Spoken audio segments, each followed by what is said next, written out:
Good evening दोस्तों, कैसे हैं आप सब लोग? एकदम मस्त ना। तो सबसे पहले आप सभी को जय श्री केदार, हर हर महादेव। तो दोस्तों आज ना मैं यहाँ अपनी शॉप पे बैठा हुआ था, तो दो भाई आए हैं और बैठे बैठे एकदम से याद आया कि यार ये जो दो बंदे आए हैं ना, सच में डायमंड ही हैं, डीजे लाइन से रिलेटेड। भाई साहब मेरे को रहते हुए 2 से 3 साल हो गई। मैं अगर अपनी जानकारी की बात करूँ तो मेरी जानकारी शून्य है, जीरो जिसको बोलते हैं ना, जीरो डीजे के मामले में। लेकिन ये जो भाई बैठा ना, ये जो भाई, अब इंट्रो दूंगा भाई कौन लोग हैं। इस भाई को मैं समझता हूँ जिस दिन से डीजे कावड़ में जाने शुरू हुए ना, हरिद्वार डीजे जाने शुरू हुए, या जिस दिन से डीजे हमारे मेरठ में आए हैं, उस दिन से लेकर आज तक की एक एक पल पल की जानकारी है। कौन कहाँ क्या बजता है, किसमें क्या लगा हुआ, किसका डीजे कैसा, किसका कहाँ। बंदा डिक्शनरी है, चलती फिरती डिक्शनरी है। बिल्कुल। तो ये भाई है, सबसे पहले संजय भाई हैं, और संजय भाई को प्यार से भाटी भाई बोला जाता है। और ये अपने वाशु भाई हैं, और जल्दी आपको कावड़ यात्रा 2024 में आपको दिखाई देंगे, सेटअप टू सेटअप दिखाई देंगे। हाँ जी, पूजन करते हुए दिखाई देंगे आपको। और मैं बता देता हूँ, चलो किस कावड़ पे दिखा दूं, बता देता हूँ। बोल दूं राज? अरे बता देंगे भविष्य में बता दें, हर कोई आदमी छुपा के चलता है, पता नहीं क्यों। तो संजय भाई जी, सबसे पहले तो आपका बहुत बहुत वेलकम है हमारे चैनल राकेश पर घुमक्कड़ पर। तो संजय भाई कुछ ऐसी चीजें बता दो जो कावड़ यात्रा में जाने वाले लोगों को कम ही पता हो। कावड़ यात्रा से रिलेटेड, डीजे से रिलेटेड कुछ खजाना आप बोलते रहते हो। अभी कुछ देर पहले भी आप बोल रहे थे तो मुझे वीडियो बनानी पड़ गई आपकी। तो ऐसी कुछ चीजें, जानकारी दो डीजे के बारे में। बाकी मदद हमारे वाशु भाई करेंगे, वाशु भाई निकलवाएंगे तुमसे खोद के डीजे से। जैसे मैं हम जो चीज आपके अंदर से निकालना चाह रहे हैं ना, क्यों वाशु भाई, हम जो चीज आपके अंदर से निकालना चाह रहे हैं, अभी आप लोगों ने कांवड़ में डीजे का रोल कब से आया, डीजे कब से बनने चाहिए, सेटअप तो अभी बड़े बनने चालू है। देखो मैं ये कहना चाहूँगा, जो मेरे साथ भाई जुड़े हुए और जो पहले भी कांवड़ देखते आ रहे होंगे, कि कांवड़ का जो सीज़न है काफ़ी समय से आ रहा है। जब हम 10-15 साल के होंगे, जब से देखते आ रहे हैं बड़ी कांवड़। तो हमारे यहाँ शुरू में कांवड़ जब जाती थी तो जैसे जुगाड़ बोलते हैं गाँव के अंदर, पहले उस पे लगा के जाते थे। बिल्कुल, आगे जनरेटर रखा होता था और वो उसी से चलता था, जुगाड़ चलता था, उसी पे सेटअप रखता था, उसी पे 12-12 इंची की कॉलम। तो उस टाइम टॉप 15 इंची नहीं थी, 12-12 इंची की कॉलम लगा करके छोटा सेटअप ये हरिद्वार जाता था। उसे देखते देखते देखते फिर लोगों ने धीरे धीरे दिल्ली जाने लगे, दिल्ली से लोग 15 इंची कॉलम चल गई। अगर मैं गलत नहीं हूँ तो भाटिया भाई शायद सबसे पहले राजा राम जी का ही क्रेज था। जी, राजा राम जी का क्रेज था, लेकिन राजा राम जी से पहले भी यहाँ के लोकल, जैसे हमारे जो अब फिलहाल मेरठ की शान थे, वो अब नहीं है, वो तो स्वर्ग में है। वो हमारे जैसे फेमस भाई थे, जानते होंगे आप। अच्छा, सोतीगंज। जी हाँ, सोतीगंज में बबली भाई थे। हाँ। ये बहुत पुराने जाने वाले थे, इनके साथ में जागरण करने वाले नीटू थे। ये सब पुराने जाने वाले हैं, जो कभी जो बड़ी कांवड़ को लाए हैं। न्यू लाइट साउंड हो गया जी, ये मतलब सब ये पुराने लोग हैं जो बड़ी कांवड़ से रिलेटेड है, जिन्होंने इस बड़ी कांवड़ को नींव रखी थी। बड़ी साउंड कांवड़ सेटअप जो साउंड सेटअप, जिन्होंने हमारे दर्शक, हमारी मेरठ की जनता को और हमारे हरिद्वार के जो लोग बाग हैं, इन सबको ये दिखाया कि बड़ी कांवड़। ये तो आप भी मानोगे, राजा राम जी का आज भी क्रेज कितना है रुड़की में। जी जी, आज भी उनके नाम से राजा राम जी तो हमारे मेरठ की ऐसी शख्सियत है, नाक थे, कि जो आदमी दूर से भी पैदल सुनने पड़ जाते हैं। नहीं, ये तो मैंने भी देखा। हमें जब हम जाते थे यहाँ, तो पीएससी की तरफ को जाते थे, तो वहाँ पर दीवार खड़ी होती थी, टुर्रिया लगी थी, स्पीकर तो लगे होते थे। जब हम अपनी बताएं तो हमें बेस का नहीं पता था कि बेस कोई चीज होती है, नहीं पता था हमें कि भाई ये तो अब डीजे लाइन में आने के बाद पता लगे भाई ये बेस होता है, ये लाइनर होता है, ये टॉप होता है। हमें तो उस टाइम पता होता भाई दीवार खड़ी है, टुर्री लग रही है। बस 2015 या 16 से बेस सिस्टम चालू हुआ। नहीं, उससे पहले आ गई थी बेस। मतलब उस टाइम में क्या, राजा राम जी जब साउंड लाइन में धीरे धीरे बढ़े हैं, तब इन्होंने हमारे यहाँ जैसे जगन्नाथ यात्रा में फर्स्ट टाइम उन्होंने अपना सेटअप लगाया था। और उस जगन्नाथ यात्रा से बाबा ने इनका हाथ पकड़ा कि धीरे धीरे अपना आगे बढ़ते चले गए। इन्होंने पीछे मुड़ के नहीं देखा, फिर ये तरक्की की तरफ चलते चले गए। तो मेरठ के अंदर ऐसी ये शख्सियत हो गई कि ये गाजियाबाद जैसे के अंदर सवारी करने जाते थे, और वहाँ के लोग बाग इनको देख के कहते थे कि मेरठ से कुछ आया है। गाजियाबाद, रुड़की भी, रुड़की, मुजफ्फरनगर। मतलब मेरा कहने मतलब है कि गाजियाबाद तो लोकल हो गया अपना, और भी जगह जाते थे ये सवारी के अकॉर्डिंग। और रही आपकी कांवड़ की, तो कांवड़ में भी ये ट्रोला ये बेल्ट ठेले के अंदर तक कांवड़ बांध के लाया है, जो आदमी देखने दिखाने लायक उस जमाने में, जो लोगों को बेल्ट ठेले के अंदर आकर्षित करती थी। यानी कि सबसे पहले अगर बात करें, जुगाड़ से पहले बैल ठेला चलता था। जी हाँ, बैल ठेले पे भी आई है। जैसे हमारे यहाँ सवारी में बैल ठेले चलते हैं, जगन्नाथ जी की सवारी में या और सवारी में बैल ठेले चलते, तो इस पे कावड़े आती थी। मतलब डीजे साउंड कह सकते हैं, कांवड़ तो लोग वही पैदल ही आते थे। मतलब कावड़ नीचे सेटअप जो भी अपना स्पीकर रखना है, या बिल्कुल बैल ठेले पे। और बढ़िया, मतलब ये नहीं कि हल्का फुल्का, बिल्कुल दमदार कंपटीशन पूरा, कहीं से कहीं तक, कहीं कम थी नहीं, कुछ नहीं। क्योंकि लोगों को क्रेज था, ऐसी बात नहीं है। और आपके जो मेरठ की पुरानी साउंड है शेरू साउंड, ये भी हरिद्वार गई है। मेरठ के अंदर जो बेस लाने वाले हैं, बेस को जो शख्सियत देने वाले हैं, जो बेस नाम को बेस को जनाने वाले हैं, जना जो मतलब कि जहाँ भाई कोई चीज बेस होती है। जनक है। जनक है जो बेस है, वो आपका मोदी नगर से राजू रतन साउंड है, वो फर्स्ट टाइम लाने वाले हैं मेरे को। क्योंकि उस टाइम मैंने, आप शायद आपको याद होगा तो सन 2009 में या 10 में की रेंज में अमर साउंड गई थी, जो कि 15 इंची लाई थी। बेस का एक नाम नहीं था उस साउंड पे, उस पर RCF की लोगो थी। आज भी आप अगर डालेंगे यूट्यूब पे तो आपको वही दिखाई देगा। नहीं तो, इसमें सन की कमी है। मेरे ख्याल यूट्यूब पे तो उस जमाना था नहीं। नहीं था नहीं, लेकिन अगर पुरानी किसी ने वीडियो डाली हो तो वीडियोस तो मैं कह सकता हूँ, बाकी यूट्यूब नहीं थी। हाँ। तो उस टाइम मैं खुद देखने गया था, आपका रुड़की रोड पे मैंने वो देखी थी साउंड खड़ी हुई थी। तो उसमें कोई बेस का कोई नहीं था, सारी टॉप से टॉप थी। तो उसके बाद जब मेरठ के अंदर हमारे राजू रतन आए हैं मोदी नगर, तब इन्होंने बेस का क्रेज आया है। और तब से बेस क्योंकि बेस तो आई है। और जो मैं अपनी पुरानी बातों कहूँगा, जैसे हमारे राजा राम जी है, मेरठ की शान है, मेरठ की सब कुछ है। इन पे भी अपने पर्सनल ढोल ही थे इन पे, जो 4 स्पीकर्स के ढोल थे। इन्होंने 4 स्पीकर्स के ढोल वो 10 इंची से लेके 12 इंची से लेके लास्ट 15 इंची तक में भी इन्होंने अपने वो ढोल बनाए हैं। और आज तो उनके पास 24 इंची की बेस आई थी। आज मैं देख गया था लास्ट हाँ। मैं गया था, उनका इंटरव्यू लेने गया था, तो उनके ऐसे पड़ी हुई थी। हाँ, अरे भाई साहब, वैसे बैठ ही लग रहा था। कितना ही जोर लगा लो, हमसे तो हिल नहीं रही थी वो। नील लेगी वो 24 इंची की बेस। हाँ, पूरा जोर लगा लिया था मैंने, फर्श पे रखी थी, वो सरकी भी नहीं। शायद ही मेरठ में किसी के पास शायद ही मेरठ में, शायद ही, क्योंकि वो एक तो कॉस्टली बहुत है। हाँ। और उसे बजाने का साधन और बजाने का तरीका हर किसी के स्पेशली बंदा है, स्पेशली आएगा उसको। तो मैं वही तो कर रहा हूँ, इतनी भारी चीज मैं तो देख के दंग रह गया, मैंने इतनी भारी स्पीकर होते हैं। तो अभी एक आप ठकराल की बात बता रहे थे, वो क्या थी? ये ठकराल साउंड तो एक अपना आपने एक लाइव साउंड है, वो तो ऑल इंडिया फेम साउंड है वो। उसको तो दुनिया सब जानते हैं, जितने भी साउंड के चाहने वाले हैं या जितने भी लाइव साउंड सुनने वाले हैं सब उसको जानते हैं। मतलब आप ऐसे कहते हो जैसे आज कसाना का फेम है, तो अपने टाइम का वो कसाना था।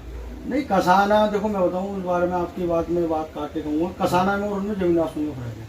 क्योंकि कसाना उस ओहदे पे नहीं जा सकते जिस ओहदे पे वो है। वो लाइव साउंड बजाने वाले हैं, वो साउंड को दिखाने वाले हैं बारीकी से कि साउंड लाइव साउंड कहते किसे और बजती किस तरीके से है। उन पे ये बड़े बड़े स्पीकर्स नहीं होते। जैसे आजकल अब हमारे शेरू भाई साहब साउंड बुक कर लो, लाइव प्रोग्राम करना है तो वो डबल डबल स्पीकर की बेस, फ्रंट स्पीकर की बेस लगा देंगे, उसके ऊपर लाइनर लगा देंगे। उनका ऐसा कोई मोटिवेट नहीं है।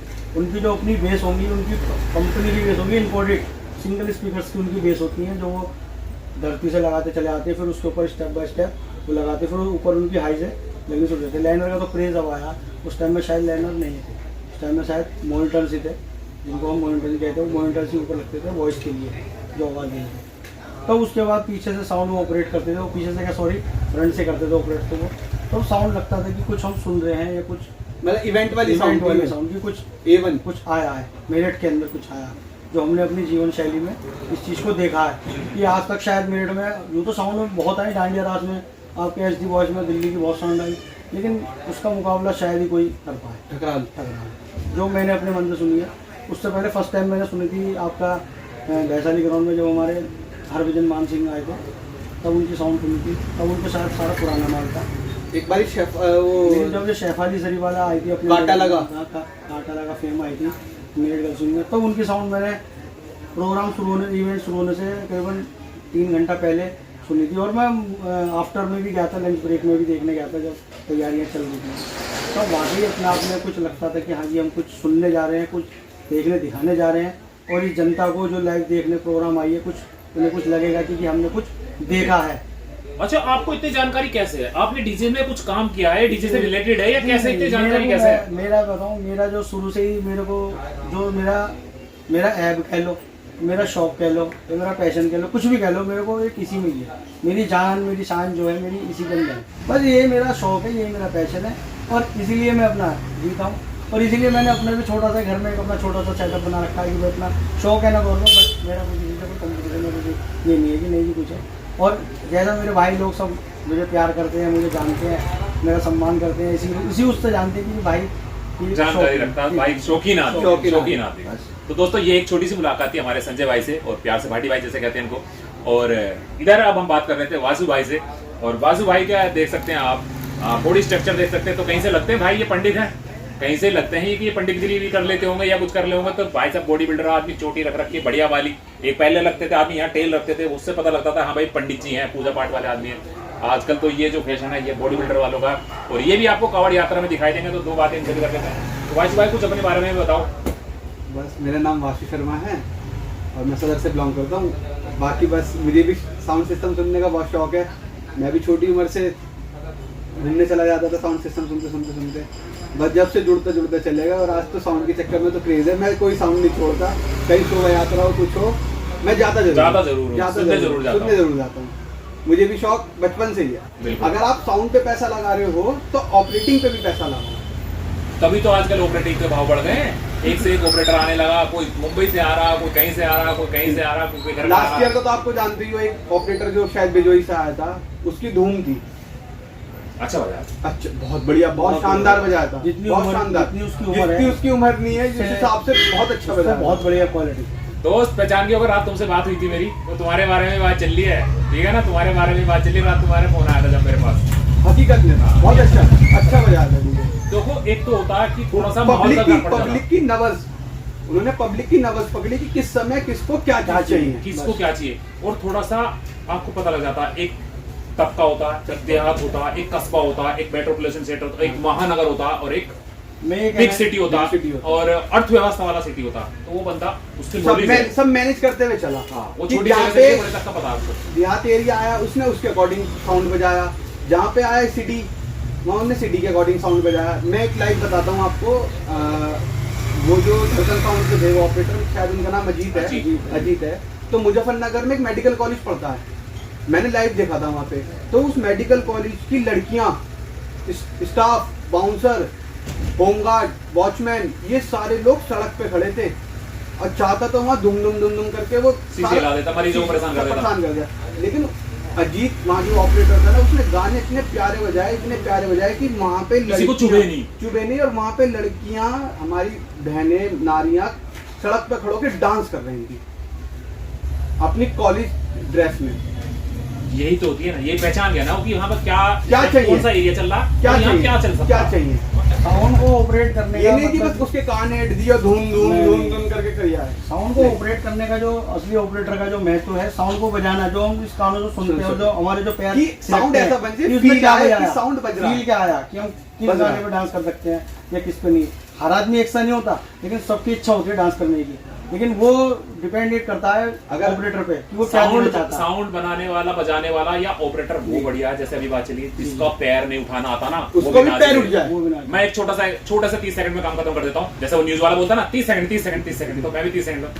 मेरे बीच वाले भैया हैं, हाँ, जो मेरे से बड़े हैं और एक हमारे सबसे बड़े हैं, उस बंदे को नाचना नहीं आता, लेकिन कभी कभी ऐसी साउंड बज जाती है या ऐसा ढोल बज जाता है तो वो भी आपके ऐसे करके नाचने लगता है। तो फिर उसके बाद बोलता है, भाई नाचना नहीं आता, लेकिन पता नहीं क्या अंदर से हुलेल कि तू भी नाच ले। वही टैलेंट है। हम भी कई बार होते हैं, हम कई सॉन्ग सुनते हैं। मैंने अक्सर देखा है, जैसे हमारे भाई है छोटे हैं, आप भी हमारे बड़े भाई हो, सब है, कहीं डीजे बजा तो जैसे खींच के लेकर भैया नाचो। अब हमारा मन नहीं करता नाचने का, भैया नाच रहा, भैया को मन। लेकिन कुछ डीजे या कुछ साउंड ऐसी बजती है जिसमें हम खुद आगे बढ़ते हैं, इसमें नाचना चाहिए, ये गाना है। मेरा पैर उठ जाता है। आप लोगों ने मेरी वीडियो में भी देखा होगा, मैं जान बंद के नाच लेता हूँ। लोग नहीं तो मुझे खींच लेते, आगे से भाई आ जाओ, उन्हें पता है कि बंदा नाच लेगा। हम तो आपके साथ में, आपको याद होगा वहाँ गए थे बुलंदशहर, शोभा यात्रा में अच्छा अपना वो करा। मैं कह रहा हूँ ना, जब बजता है ना, जब रिदम आती है तो फिर मन करता है कि पैर उठा के थोड़ा सा तो नाच ले, 2 मिनट को नाचे अपना। यही एक डीजे क्वालिटी है और यही एक ऑपरेटर का अपना। वहाँ पे ढोल बहुत बड़े बजा रहा था, उन लोगों ने जब पैर उठा था।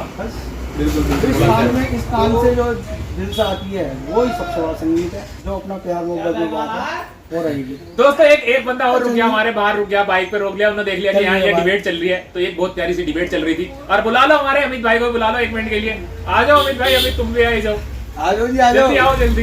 यहाँ पर ना हम बैठे थे, एक छोटी सी डिबेट ऐज ही फन में बनाने लगे थे वीडियो। तो एक हमारे अमित बाबू, अमित वर्मा जी हैं, वो भी आ गए। उधर वो करो नमस्कार जी। तो अमित भाई भी हैं और काफी ये भी इंटरेस्ट रखते हैं, साउंड में काफी इंटरेस्ट रखते हैं। वैसे तो काम से सुनार है, सुनार का ही काम है, दुकान है ज्वेलरी की।